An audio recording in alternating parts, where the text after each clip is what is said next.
ہند میں انوکھا مرکز تحفظ دین، یہ دین کا ترجمہ ہے۔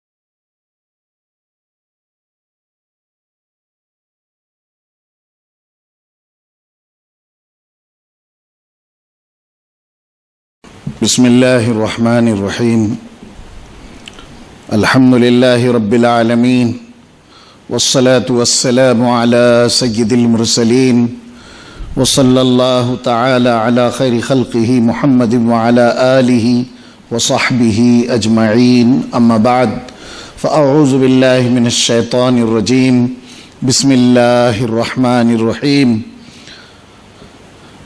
أم كنتم شهداء إذ حضر يعقوب الموت إذ قال لبنيه ما تعبدون من بعدي قالوا نعبد إلهك وإله آبائك إبراهيم وإسماعيل وإسحاق إله واحدا ونحن له مسلمون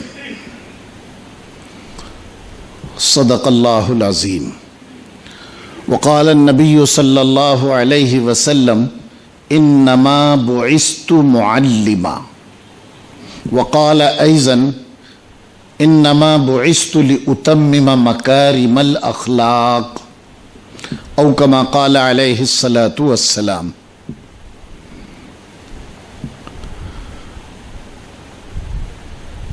شہر اورنگ آباد کے ارباب علم و دانش، بہت ہی واجب التعظیم والتکریم علماء، حفاظ اور بزرگان دین، ہمدردان قوم و ملت اور ادارہ دعوت الحق کے خدام، تھوڑی دیر میں ہم اور آپ یہاں سے جدا ہو جائیں گے، لیکن اس تھوڑی مدت کے لیے اور قلیل وقت کے لیے ایک فکر لے کر بیٹھنا، ایک سوچ لے کر بیٹھنا، ایک تحریک کے قدم کو آگے بڑھانا، یہ کسی عبادت سے کم نہیں ہے۔ اصل میں ان تمام مسائل کا خلاصہ اگر ایک جملے میں کہا جائے تو مسئلہ یہ ہے کہ اس ملک ہندوستان میں آنے والے مستقبل میں ہماری آئندہ کی نسلوں کی ایمان اور اسلام کی ضمانت اور گارنٹی۔ ہمارے پاس اسکولز ہیں، کالجز ہیں، یونیورسٹیاں ہیں، مدارس ہیں، تحریکیں ہیں، تنظیمیں ہیں، اور آزادی سے لے کر ان 70 سالوں میں اضافہ ہی اضافہ ہوتا چلا جا رہا ہے، لیکن اس کے باوجود یہ تشویش ہمیں کھائے جا رہی ہے کہ ہمارے بعد ہماری نسلوں کا کیا ہوگا۔ ماضی کی تاریخ اور ہم ماضی کی داستان دیکھتے ہیں کہ بغداد سے لے کر اسپین تک کیا ہمارے پاس دینی اور عصری علوم کی درسگاہیں نہیں تھی؟ اس کے باوجود جو ہمارا حال ہوا، جو ہمارا نقصان ہوا، جو خسارہ ہوا وہ خسارہ آج تک اس کی بھرپائی نہیں ہو سکی۔ ہندوستان میں مدارس کا جال بچھتا چلا جا رہا ہے، لیکن آزادی کے بعد سے جو حالات کی تبدیلی، حالات بدل گئے، سوچ بدل گئی، لوگ بدل گئے، نظریات بدل گئے، اور مسلمانوں ہی میں ایک طبقہ ایسا پیدا ہو گیا جو دینی درسگاہوں کی ماڈرنائزیشن کی بات کرنے لگا، اسلام پر اعتراضات کرنے لگے، دین بیزاری کی باتیں کرنے لگے۔ وہ اسلام بیزار اسٹوڈنٹس ہوں یا ٹیچرز ہوں، مرد ہوں یا عورت ہوں، پڑھے لکھے ہوں، ان کا رویہ جب ہمارے سامنے آیا تو حیرت ہوتی ہے کہ جتنا نقصان ہمیں اپنوں سے ہوا غیروں سے نہیں ہوا۔ کون گیا سپریم کورٹ میں، کون گیا ہائی کورٹ میں؟ یہ کون خواتین ہیں؟ یہ اسلام کی بیٹیاں ہیں، یہ ان پر محنت نہیں ہوئی، ان کا ذہن نہیں بنا، دینی مزاج نہیں بنا، سارے کام مردوں میں ہونے لگے، مسجدوں میں ہونے لگے۔ ہم نے 40 سال 50 سال ایسے گزار دیے کہ ہم عورتوں کی جانب سے بالکل آنکھیں بند کر بیٹھے ہیں۔ ہم نمازیں پڑھتے ہیں، ہم دینی تحریکات سے وابستہ ہیں، ہم دینی تنظیموں سے وابستہ ہیں، لیکن مسجدوں میں ہمارا جانا آنا ہمارے گھروں کو بدل نہیں سکا۔ ہم نے اسلام کو مسجدوں تک محدود کر دیا۔ وہ اسلام اگر گھروں میں آتا، وہ اسلام ہماری معاشرت میں آتا، وہ اسلام ہمارے بچوں میں اور خواتین میں آتا تو آج یہ تشویش کی بات نہیں ہوتی۔ 100% معاشرے میں اسلام کی بات ہو رہی ہے۔ ہمارے نوجوانوں کے اندر اسلام ہو، ہمارے بچوں میں اسلام ہو، ہماری عورتوں میں اسلام ہو۔ مجھے آپ بتائیے، دنیا میں بڑے بڑے انقلاب آئے، علم کی لائن سے انقلاب آیا، تعلیم کی لائن سے انقلاب آیا، سیاست کی لائن سے انقلاب آیا، سماجی لائن سے انقلاب آیا۔ اگر انقلاب لانے والوں کی فہرست دیکھیں تو اگر دینی انقلاب آیا ہے زمانے میں اور مردوں نے وہ انقلاب لایا تو اس میں کوئی شک نہیں ان مردوں کے پیچھے عورتوں کا ہاتھ تھا۔ حضرت امام بخاری اگر محدث بنے، امام شافعی اور امام ابو حنیفہ اگر امام بنے، یہ تو ان کا کمال ہے، لیکن اس سے زیادہ کمال ان ماؤں کا ہے جن ماؤں کی گودوں میں یہ محدث پلے۔ ایک بہت بڑے محدث امام ربیعہ حضرت امام مالک کے استاذ ہیں۔ امام مالک کا مرتبہ اور مقام کتنا بلند ہے۔ ایک زمانہ تھا کہ جب روایت کرنے والا کوئی امام مالک کا شاگرد یہ کہتا تھا حدثنا مالک بن انس، تو نگاہیں اٹھتی تھی کہ یہ حضرت امام مالک کا شاگرد ہے۔ عظمت سے لوگ اس کی طرف نگاہیں بڑھاتے تھے کہ دیکھو اس کو، یہ امام مالک کا شاگرد ہے اور براہ راست امام مالک کی روایت نقل کر رہا ہے۔ ان کے استاذ کا مرتبہ کتنا بلند ہوگا۔ وہ امام ربیعہ 12 سال کی عمر میں محدث بنے،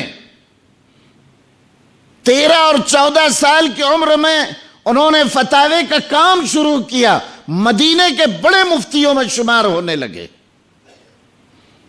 جیسے صحابہ کرام کے اندر بھی تفوق ہے، فضیلت ہے، ہمارا تو یہ اجماع ہے الصحابۃ کلہم عدول، کہ سارے صحابہ راست باز ہیں، حق گو ہیں، عادل ہیں، لیکن کوئی محدث ہے، کوئی مفسر ہے، کوئی فقیہ ہے، ایک شان ہے ان کی۔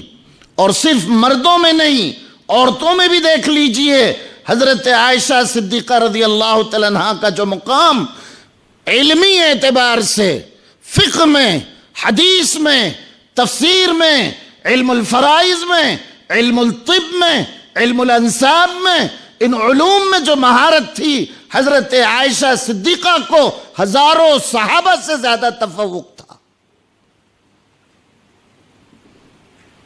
قرآن پاک کی سب سے پہلی تفسیر حضرت عبداللہ ابن عباس رضی اللہ تعالیٰ عنہ نے امت کے سامنے رکھا۔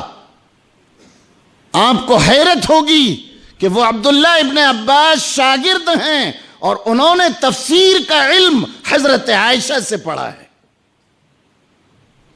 اجل صحابہ آ کر حضرت عائشہ سے رجوع کرتے تھے۔ عجیب زمانہ ہے، لوگ کہتے ہیں کہ عورتوں کو تعلیم کی کیا ضرورت، عورت باہر نہیں نکلے گی، یہ محدود عقل ہے، یہ کنویں کی مینڈک کی طرح سوچ اور یہ فکر ہے، اس سے باہر آپ کو نکلنا ہے۔ زمانہ کہاں جا رہا ہے؟ عورتوں کو مارکیٹ اور منڈی کی اور اشتہار کی زینت بنا دیا اس سماج نے۔ مغرب کو دیکھیے، عورت کو کس مقام پر لا کر کھڑا کر دیا۔ ایک صابون کی ایڈورٹائزنگ، ایک صابون کا اشتہار مارکیٹ میں اس وقت تک چل نہیں سکتا جب تک کہ کسی بہن یا بیٹی کی تصویر نہ ہو۔ کون سے حق کی بات کرتے ہو عورتوں کے لیے؟ کون سا حق دلانا چاہتے ہو عورتوں کو؟ تم نے عورت کے عصمت کو، عفت کو، اس کی پوترتا کو، اس کی پاک دامنی کو سماج میں لا کر تار تار کر دیا، اس کے کپڑے اتروا دیے، اس کی عزت کو تاراج کر دیا۔ یہ تو اسلام کی خوبی ہے، اسلام کا کمال ہے کہ اس نے عورت کو بلند ترین مقام پر پہنچایا۔ آج یہ مسئلہ اٹھ رہا ہے کہ عورتوں کو اسکارف نہیں پہننا چاہیے، برقعے کے خلاف ہندو مہاسبھا اور دوسری فسطائی طاقتیں آواز اٹھا رہی ہے۔ سپریم کورٹ اور عدالت عالیہ اور ہندوستان کی عدلیہ اور یہاں کے بہت ہی فاضل ججز اپنے فیصلے سنا رہے ہیں اور وہ نشانہ بنا رہے ہیں مسلم عورتوں کو۔ 3 طلاق کا مسئلہ کوئی مسلمانوں کا مسئلہ نہیں تھا، وہ غیر مسلم مرد اور غیر مسلم عورت کا مسئلہ تھا۔ سپریم کورٹ کے فاضل جج کو کیا سوجی؟ اس نے کہا، جب اس غیر مسلم مرد اور عورت کے فیصلے کو سنانے کی نوبت آئی تو اس نے کہا کہ مسلمانوں کی عورتوں کو بھی حقوق ملنا چاہیے، اور حقوق کے نام پر دخل اندازی ہوئی۔ 3 طلاق کے ذریعے انہوں نے دخل اندازی کی، عورتوں کو خریدا گیا، باطل تنظیموں نے عورتوں پر محنت کی اور مسلم عورتوں کو دہلی کی سڑکوں پر لایا، ان کے مورچے نکالے گئے، انہوں نے اسلام کے خلاف جھنڈا بلند کیا، اسلام کے خلاف انہوں نے نعرے لگائے۔ یہ کمزوری ہماری ہے، ہم نے سماج کو اس نہج پر نہیں پہنچایا۔ عورتوں پر جب محنت ہوتی ہے تو معاشرہ بنتا ہے، اولاد کی صحیح تربیت ہوتی ہے، اور جب عورت پر محنت چھوٹ جاتی ہے وہ عورت کیسی خطرناک ثابت ہوتی ہے معاشرے کے لیے۔ تو میں بات کر رہا تھا اس امام ربیعۃ الرائے کے بارے میں، اتنے بڑے محدث ہیں، جب یہ ماں کے پیٹ میں تھے حمل کے حالت میں ان کے والد کو سفر درپیش ہوا، جہاد کا یا تجارت کا، کاروبار کا۔ وہ زمانہ ہوائی جہاز یا ریلوں کا نہیں تھا، وہ اونٹوں پر سفر کر کے برسوں کے بعد اپنے گھر کو لوٹتے تھے۔ 16 سال کا سفر تھا ان کے والد کا۔ 16 سال کے بعد جب گھر لوٹے تو دیکھا کہ کوئی نوجوان ان کے گھر میں گھسا ہوا ہے، آنکھیں پھٹ گئی، بیوی سے سوال کرنے لگے اور شک کی نگاہوں سے دیکھنے لگے کہ یہ کون ہے جو میرے گھر میں گھسا ہوا ہے۔ بیوی نے کہا کہ میرے سرتاج، پہلے آپ غسل کر لیں، کھانا کھا لیں، اطمینان سے ظہر کی نماز مسجد نبوی میں ادا کریں، میں ساری تفصیلات تم کو بتاتی ہوں۔ انہوں نے غسل کیا، بہت اطمینان کے ساتھ کھانا کھایا۔ جب ظہر کی نماز کو پہنچے تو دیکھا کہ نماز کے بعد مسجد نبوی کھچا کھچ بھری ہوئی ہے، اور وہی نوجوان جو ان کے گھر میں گھسا ہوا تھا وہ حدیث کا درس دے رہا ہے، اور حجاز کے بڑے بڑے علماء، محدثین، فقہاء یہ زانوِ تلمس کیے ہوئے اس طالب علم کے سامنے، اس کم عمر محدث کے سامنے ایسے بیٹھے ہیں جیسے مریدین اپنے شیخ کے سامنے بیٹھتے ہیں، اور وہ حدیث کا درس گھنٹہ 2 گھنٹہ چلتا رہا۔ جب وہ گھر واپس آئے تو بیوی سے کہا کہ آج جو منظر میری آنکھوں نے دیکھا، نوجوان ہو تو ایسے ہوں، اولاد ہو تو ایسی ہوں، اولاد کی تربیت کرو تو اس انداز کی کرو۔ یہ کہتے ہوئے ان کی آنکھ میں آنسو آ گئے۔ بیوی نے کہا کہ میرے سرتاج، ایک سوال میں آپ سے کرنا چاہتی ہوں، کیا تمہارا دل چاہتا ہے کہ اس طرح کا نوجوان اگر تیار کرنا پڑے جو محدث بھی ہو، مفسر بھی ہو، اور فقی بھی ہو، اور مفتی بھی ہو، اور عالم دین بھی ہو، اللہ کا دین کا داعی اور مجاہد بھی ہو، اور اگر اس پر پوری دنیا کی دولت خرچ ہو جائے، خزانے ختم ہو جائے، اور ایک فرد ہم ایسا تیار کر دیں، میرے سرتاج بتائیں سودا سستا ہے یا مہنگا؟ شوہر نے کہا کہ میری شریک حیات، دنیا کی ساری تجوریاں اور دنیا کا سارا مال و دولت اور خزانہ ختم ہو جائے، اور اس دھرتی کے اوپر ایک اللہ کا بندہ اس طرح کا پیدا ہو جائے، سستا سودا ہے۔ کہنے لگی میرے سرتاج، جو 20,000 درہم تم نے دیے تھے، انہی 20,000 درہموں کو میں نے میری اور آپ کی اس اولاد پر لگائے، جو اولاد آج مسجد نبوی میں حدیث کا درس دے رہی ہے اور محدث بنے ہوئے ہیں۔ ذہنیت بنتی ہے، مزاج بنتا ہے، تو گود میں پلنے والے بچے قطب اور ولی پیدا ہوتے ہیں۔ آج عجیب ماحول ہے، ٹی وی کی سیریلوں کو دیکھ لیں آپ، سنیما کے فحش تصاویر اور مناظر، انٹرنیٹ کے ہائی پروفائل کے ان مناظر کو دیکھیں کہ جس میں ہماری بیٹیاں، ہماری مائیں مستقل مصروف ہیں، ایک طرف بچہ دودھ پی رہا ہے اور دوسری طرف وہ موبائل پر لگی ہوئی ہیں۔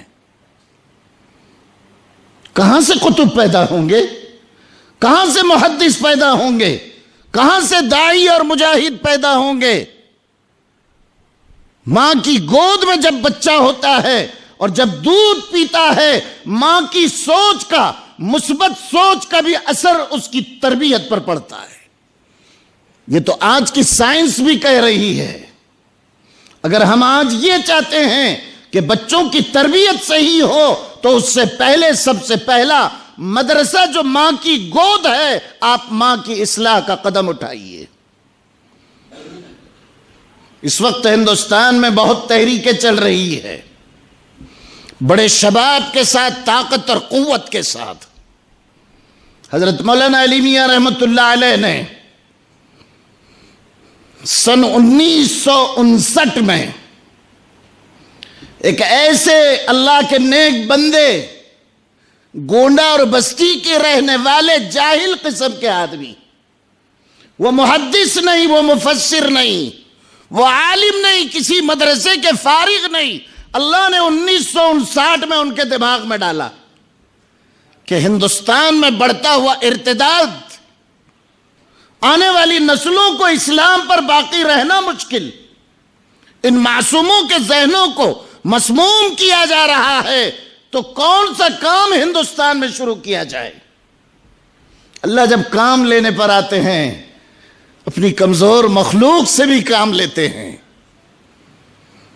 وہ قاضی عدیل عباسی، انہوں نے اعلان کر دیا اور اللہ نے ان پر منکشف کر دیا، الہام کر دیا کہ مکاتب قرآنیہ کا جال پورے ضلع میں پھیلاؤ، گھر گھر میں مکتب، مسجد مسجد میں مکتب. انہوں نے اس کام کو شروع کیا، اعلان کر دیا دنیا اسلام کے مفکر اسلام، دنیا اسلام کے مناظر اسلام حضرت مولانا علی میاں رحمۃ اللہ علیہ کے ساتھ ساتھ مولانا منظور نعمانی بھی متوجہ ہوئے کہ ارے یہ کام تو ہمارے کرنے کا تھا. اللہ نے ان کے قلب پر اس بات کو کھولا ہے. یہ دونوں حضرات ان کی خدمت میں گئے، کہا یہ تو بہت بڑا منصوبہ قاضی صاحب آپ نے بنایا کہ آنے والی نسلیں ہمارے اسلام پر کیسے رہیں. وہ بچے جو عصری درسگاہوں میں جا رہے ہیں، وہ بچے جو اسکول اور کالج میں پڑھتے ہیں، وہ بچے جو مدارس کا رخ نہیں کرتے، ان کا مستقبل دینی کیسے ہو سکتا ہے. راجندر سچر کمیٹی کی رپورٹ ابھی آئی. وزیر اعظم ڈاکٹر منموہن سنگھ نے ایک کمیٹی تشکیل دی تھی کہ جاؤ ہندوستان کے چپے چپے میں جاؤ، شہروں میں جاؤ، مسلمانوں کی سماجی، تعلیمی، اکنامک حالت اور پوزیشن کی پوری رپورٹ لا کر پیش کرو. وہ رپورٹ کیا تھی؟ امت مسلمہ کی سچی بولتی تصویر. کیا لکھا ہے اس رپورٹ میں؟ کبھی آپ نے غور کیا؟ کیا اس کے رد عمل میں آپ کو کرنا چاہیے تھا؟ ہم کو ہماری تصویر ہمارے آئینے میں بتا دی گئی، یہ پوزیشن ہے، یہ حالت ہے تمہاری. تم دلتوں سے بدتر صرف سیاست میں، اکنامک کنڈیشن میں، سوشل پوزیشن میں، پولیٹیکل پوزیشن میں نہیں، دینی حالت میں بھی سب سے بدتر قوم مسلمان ہے. اور اس کا تجزیہ انہوں نے کیا، کئی سو صفحات، ہزاروں صفحات رنگین کر دیے. اس میں لکھا کہ مدارس جو دینی تعلیم اور دینی مکاتب کے مراکز ہیں، وہاں پر طلبہ مسلمانوں کے بچے جو جاتے ہیں وہ صرف 4%، 4%. بچے 96%، 96% مسلمانوں کے بچے کہاں جاتے ہیں؟ عصری علوم کانوینٹ میں جاتے ہیں. عیسائی مشنریز اور باطل تحریکوں کے اور ان کے جو پلاننگ اور منصوبے کے تحت جو ادارے کھولے گئے، وہاں مسلمان اپنے بچوں کو لے جا کر ایڈمیشن کراتا ہے، اور بڑے گرو سے اور بڑے فخر سے کہ میرا بچہ کانوینٹ میں اس کو ایڈمیشن مل گیا. کلکٹر کا بچہ بھی وہیں پر پڑھتا ہے، S P D I G commissioner کے بچے پڑھتے ہیں، اور مجھے فخر ہے کہ میں رکشہ چلاتا ہوں لیکن میرا بچہ کانوینٹ میں پڑھتا ہے. یہ گرو سے وہ بیان کرتا ہے سماج میں. پھر اور مزدور طبقہ، غربت اور افلاس میں ڈوبا ہوا طبقہ، جب وہ یہ کہتا ہے کہ R S S Rashtriya civic Singh کی جو سب سے بھیانک اور سب سے منصوبہ بند تحریک اس ملک میں 100 سال سے جاری ہے، ان کے مراٹھی اسکولوں میں جب کوئی ایڈمیشن اپنے بچے کا کراتا ہے تو گرو سے کہتا ہے کہ میرا بچہ مراٹھی اسکول میں پڑھ رہا ہے. اسے معلوم ہے کہ اس مراٹھی اسکول میں وہ سرسوتی کی وندنا کر رہا ہے، وہ وندے ماترم پڑھ رہا ہے، وہ سوریہ نمسکار کر رہا ہے، وہ یوگا بھی کر رہا ہے، اور یہ تمام چیزیں ایمان اور اسلام کے منافی ہے. اسلام بہت نازک مذہب ہے، بہت جلد متاثر ہو جاتا ہے.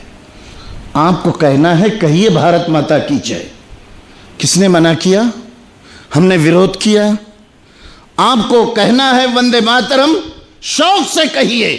ہمارا بچہ کسی بھی صورت میں اگر اس کے دل میں اسلام کا بیج ہے، اس کے دماغ میں ایمان کی تصویر ہے، وہ اللہ کا سچا بندہ ہے، محمد صلی اللہ علیہ وسلم کا امتی ہے، کبھی بھی وندے ماترم کہہ نہیں سکتا.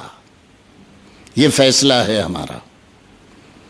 دینی تعلیم کی ضرورت کیوں پڑی؟ عجیب بات ہے کہ جہاں جو ضرورت ہونی چاہیے لوگ اس کی بات نہیں کرتے. مدارس میں سائنس ہو، جغرافیہ ہو، آئی ایس اور آئی پی ایس اور دنیا بھر کے تمام علوم اور فنون علماء کو پڑھائیں، ماڈرنائزیشن کریں۔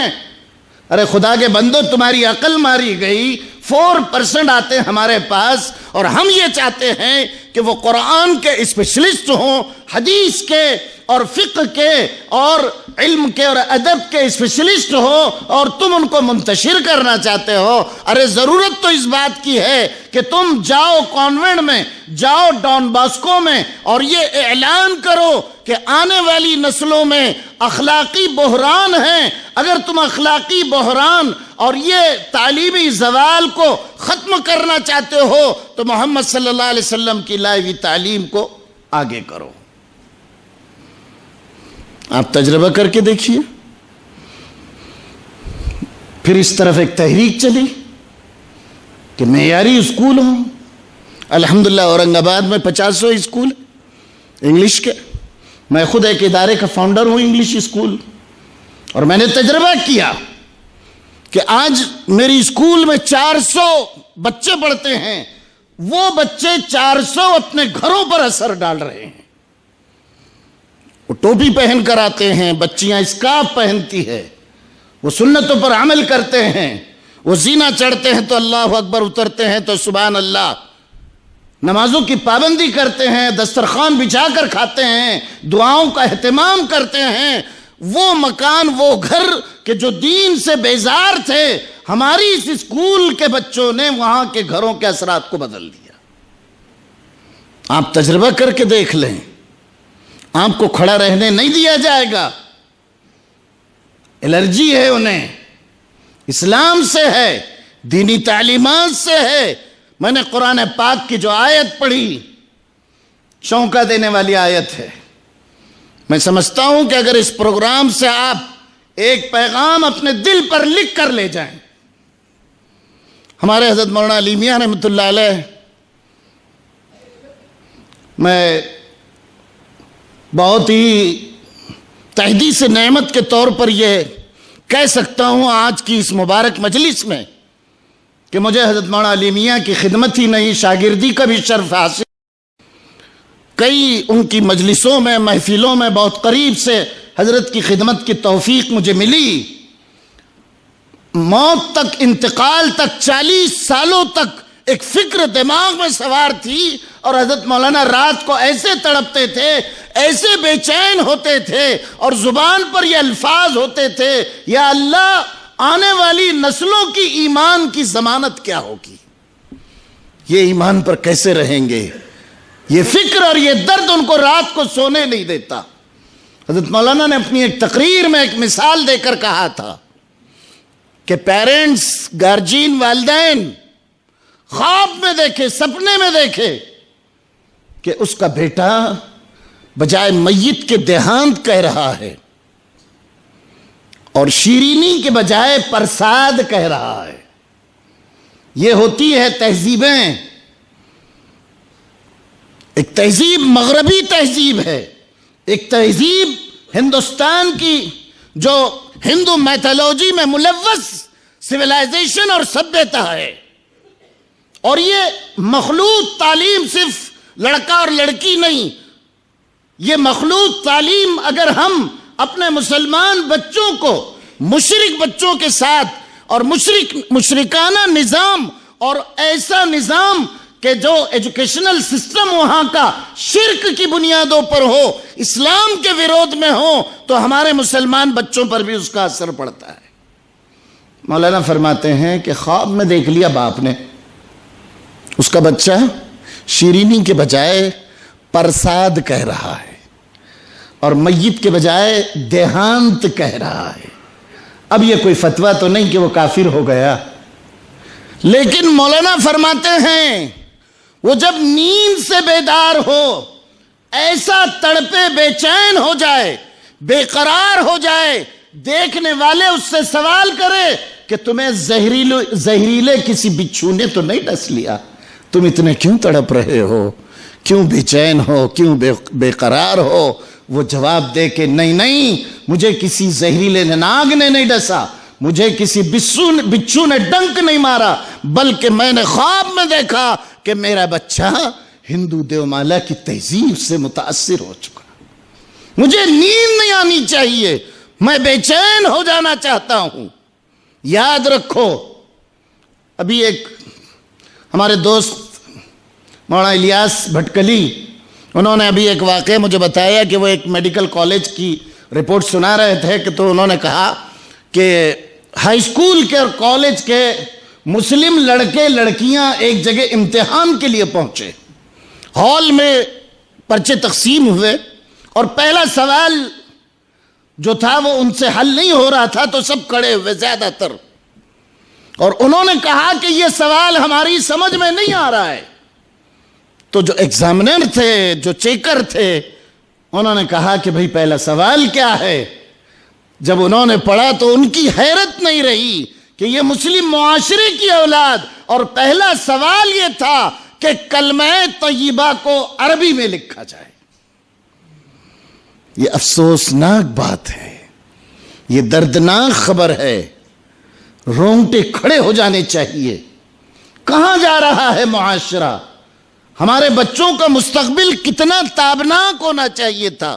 دردناک ہے, غمناک ہے, فکر انگیز ہے. ہمیں تڑپنا چاہیے, رونا چاہیے, رات کی نیندیں حرام ہو جانی چاہیے کہ میرے مرنے کے بعد میری اولاد کا کیا ہوگا. حضرت یعقوب علیہ السلام کی وہ آیت میں نے پڑھی, جب ان کے انتقال کا وقت قریب آیا تو سب بیٹھے ہوئے تھے. ہمارے حضرت فرماتے تھے کہ میرا جی چاہتا ہے کہ میں بڑے بڑے الفاظ میں اس قرآن پاک کی آیت کو آویزاں کر دوں. انشاءاللہ میں 3 منٹ میں ہی اپنی بات کو ختم کروں گا, پھر کسی موقع سے انشاءاللہ بہت تفصیلی اس موضوع پر گفتگو ہوگی. تو یعقوب علیہ السلام استحضار کی کیفیت میں ہیں, آخری وقت ہے, چودھری تھے, اولاد بھی نبی, باپ بھی نبی, حضرت اسحاق کی اولاد, اور حضرت اسحاق حضرت ابراہیم کی اولاد, اور یعقوب کی اولاد یوسف. 4 لوگ انبیاء جس گھرانے میں ہوں وہ گھرانہ کتنا بلند ہے. حضور نے ایک مرتبہ پوچھا تھا من هو الکریم, تو صحابہ نے فرمایا اللہ و رسولہ عالم. حضور نے فرمایا هو الکریم ابن الکریم ابن الکریم ابن الکریم, کہ اگر کرامت اور عزت شرافت کی بات کہتے ہو کہ سب سے بڑا اونچا خاندان کون سا ہے, تو وہ ہے حضرت یوسف علیہ السلام کا, جس کا باپ بھی کریم, جس کا دادا بھی کریم, اور جس کا پردادا بھی کریم. کہ یوسف بھی نبی, اور یعقوب بھی نبی, اور اسحاق بھی نبی, اور ابراہیم بھی نبی علیہم الصلاۃ والتسلیم. اب یہ چودھری تھے, ان کے انتقال کا آخری وقت ہے, کثیر العیال تھے, نواسے بھی, پوتے بھی, پوتیاں بھی, سب چاروں طرف سے گھیر کر بیٹھ گئیں. کیا سوال کرنا چاہیے؟ حضرت مولانا علی میاں فرماتے ہیں اتنی وصیتیں ملتی ہے کہ کتاب الوصایا مستقل ایک کتاب بن سکتی ہے کہ باپوں نے, داداؤں نے دنیا سے جاتے ہوئے کیا کیا وصیت کی. کہ دیکھو بیٹا, مل جل کر رہنا, محبت کے ساتھ رہنا, خاندان کی لاج رکھنا, مال کو سنبھالنا, امپورٹ ایکسپورٹ کاروبار کو باقی رکھنا, یہ ساری وصیتیں کرتے ہیں دنیا سے جانے سے پہلے.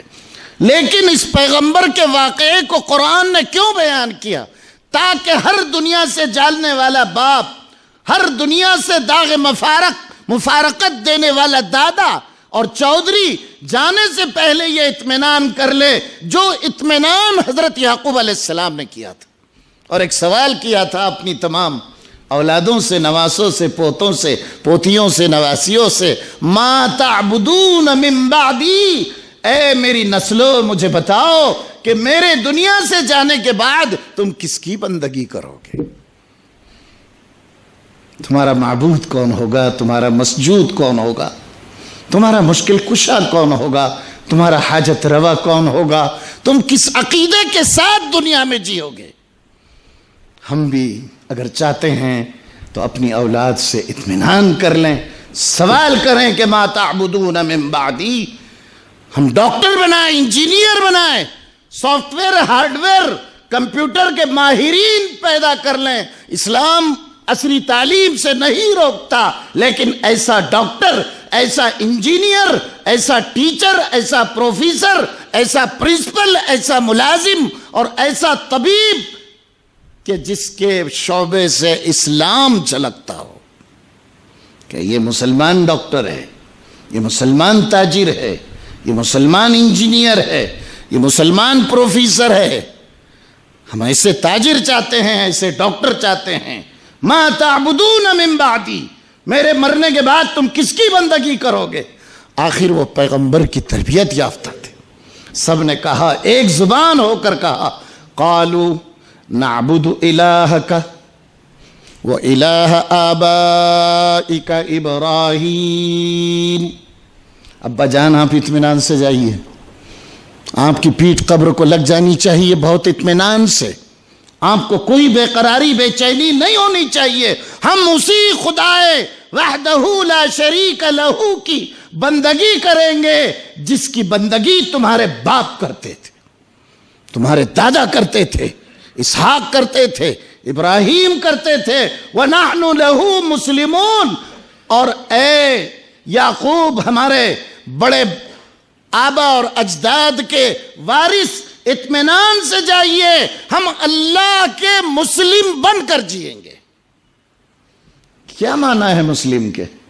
ٹوپی پہننے والا مسلم، لمبا قمیص پہننے والا مسلم، داڑھی رکھنے والا مسلم، مسجدوں کے مینارے بلند کرنے والا مسلم، ظاہری اپنی حالت کو بنانے والا مسلم، مسجدوں میں دین کو محدود کرنے والا مسلم، اس کے تعلیمی اداروں میں اسلام جھلکے، اس کے بچوں کو دیکھ کر ایمان یاد آئے، اللہ کی بندگی کرنے والے افراد، اخلاق کا مظاہرہ کرنے والے ایسے تعلیم یافتہ ٹیم تیار کرے، اس کا نام ہے اسلام۔ مطیع اور فرما بردار بن کر، وَلَا تَمُوتُنَّ إِلَّا وَأَنْتُمْ مُسْلِمُونَ، تمہیں موت نہیں آنی چاہیے مگر اس حالت میں تم دنیا سے جاؤ کہ تم اللہ کی مطیع اور فرما بردار بن کر جاؤ۔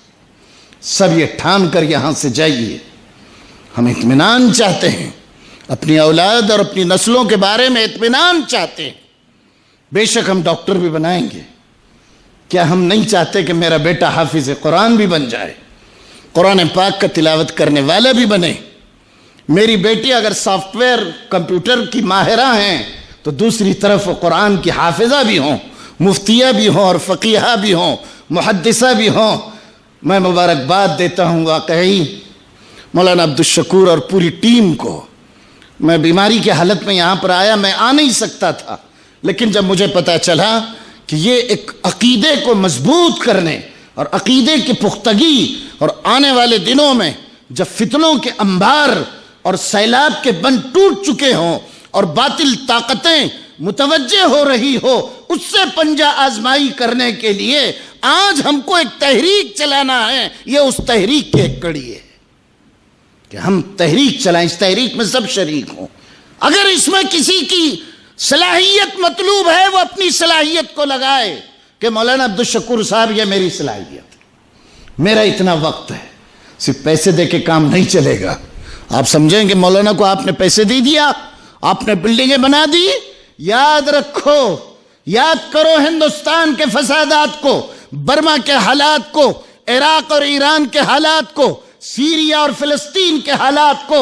لاکھوں لاکھ مسلمان شہید کر دیے گئے، جانیں چلی گئی، جانیں کھپ گئیں، ہزاروں کے فرم، کروڑوں اور لاکھوں روپیہ ضائع گیا، ان کے کاروبار ختم ہو گئے، نہ دنیا رہی نہ دین رہا، نہ ان کی جانیں رہی، عصمتیں لٹ گئیں۔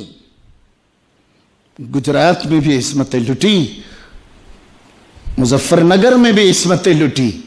میں نے ابھی 2-4 دن پہلے کہا، احمد نگر کا ایک کورٹ کا جب فیصلہ آیا، میں نے جمعہ میں ڈنکی کی چوٹ پر کہا، کاش کہ یہ سزا پھانسی کی مظفر نگر کی 200 بیٹیاں جن کی عصمت دری کو تار تار کر کے تم نے انہیں زیر زمیں دفنا دیا، اور چلتے ہوئے آروں سے، مشنریز سے تم نے ان کے ٹکڑے ٹکڑے کر دیے، اور گجرات کے ان معصوم بیٹیوں کو کہ جن کو حاملہ کی حالت میں تم نے اپنے ترشول کے ذریعے ان کے پیٹوں کو چیر دیا اور ان کے معصوم بچوں کو ترشول کی نوک پر نچوایا۔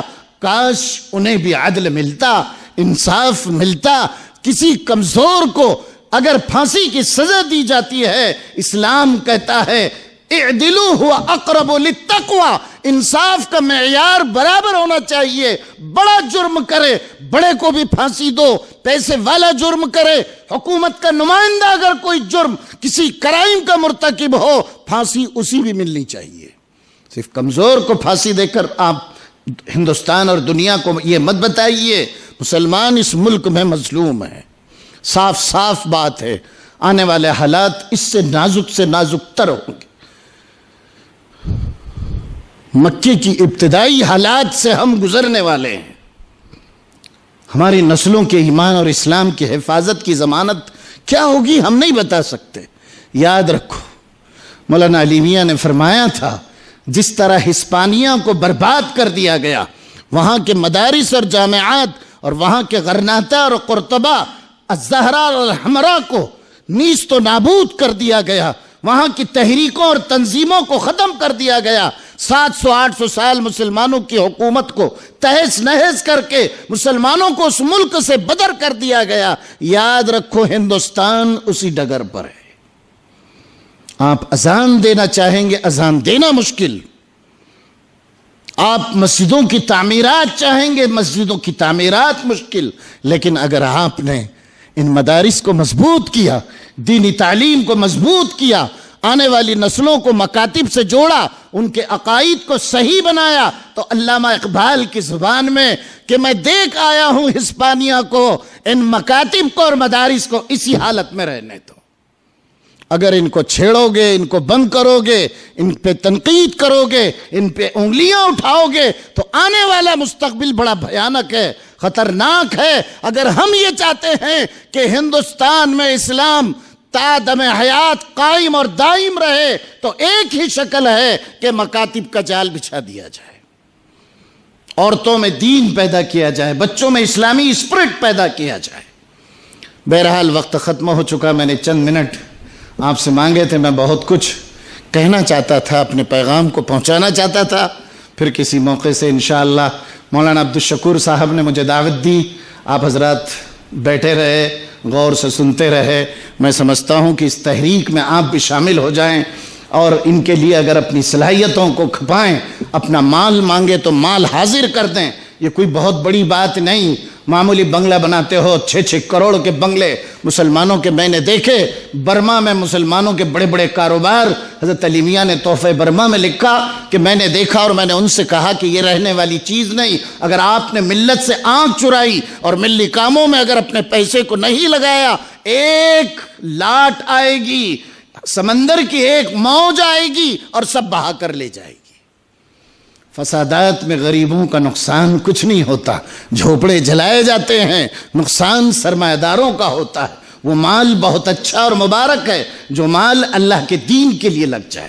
اس لیے میری آپ سے گزارش ہے کہ اس پروگرام میں آپ حضرات، بہت سے متمول حضرات کے چہرے میں دیکھ رہا ہوں، بہت سے صاحب سمجھ، صاحب فہم اور ہندوستان کے مستقبل کو بنانے والے، ہندوستان اور مسلمانوں کی اور امت مسلمہ کی ضروریات اور ان کے مسائل کے حل کے لیے ایک سوچ بچار کے لیے بھی یہاں پر بیٹھے ہیں. یہ ایک تحریک چالو ہوئی، یہ بندہ کھڑا ہو گیا، میں اکیلا ہی چلا تھا جانب منزل، مگر لوگ آتے گئے، قافلہ بنتا گیا. میں سمجھتا ہوں کہ آپ اس تحریک میں شامل ہو جائیں اور آج اس مجلس کے اختتام پر ہر آدمی اپنی صلاحیت کے مطابق ان کے بقیہ کاموں کو جو بھی باقی ہے آپ آ کر تنہائی میں سب کے سامنے اظہار کر دیں کہ مولانا آپ میرے ذمہ جو کام دیں گے انشاءاللہ اس کام میں آپ کو معاون ہوں گا. اللہ سب کو نیک توفیق دے، آپ کے کاروبار میں برکت دے. میں سب کے لیے دعائیں کرتے ہوئے رخصت ہوتا ہوں. ان کا جو کام ہے وہ اہل سیاست جانے. میرا پیغام محبت ہے جہاں تک پہنچے.